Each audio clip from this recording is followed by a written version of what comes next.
ये कहानी है मृदुल गांव की, जहां हर रात सितारों से भरी होती थी। गांव के लोग आसमान को देखकर अपने दिन की शुरुआत और अंत करते थे। लेकिन एक रात आसमान का सबसे चमकीला सितारा गायब हो गया और इसके साथ ही शुरू हुआ रहस्यमयी घटनाओं का सिलसिला।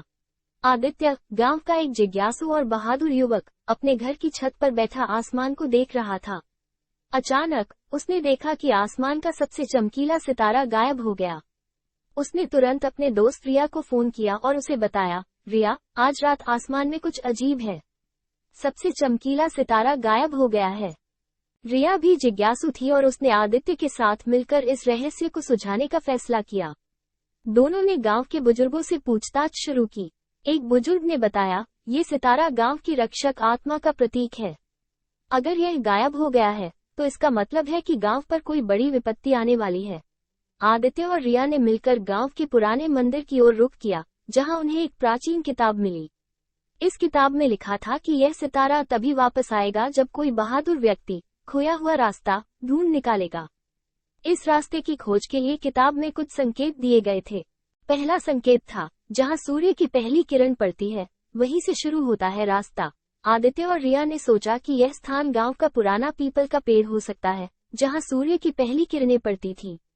वे सुबह सुबह वहां पहुंचे और देखा कि पेड़ के नीचे एक रहस्यमयी द्वार है। द्वार के अंदर घुसते ही वे एक अंधेरी सुरंग में पहुंच गए।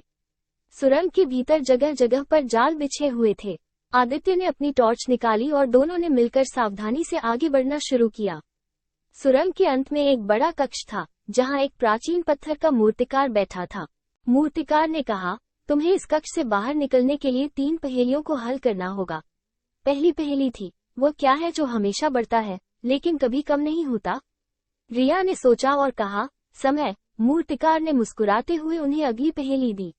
दूसरी पहेली थी, वो क्या है जो बिना पंखों के उड़ता है। आदित्य ने तुरंत कहा, ख्याल। मूर्तिकार ने उन्हें तीसरी और आखिरी पहेली दी। तीसरी पहेली थी, वो क्या है जो जितना ज्यादा होता है उतना ही कम दिखाई देता है। रिया और आदित्य ने मिलकर सोचा और फिर रिया ने कहा, अंधेरा।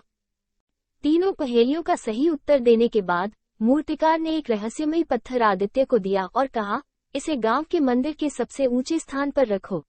आदित्य और रिया ने पत्थर को मंदिर के सबसे ऊंचे स्थान पर रखा। अचानक आसमान में चमक बढ़ने लगी और गायब हुआ सितारा वापस आ गया।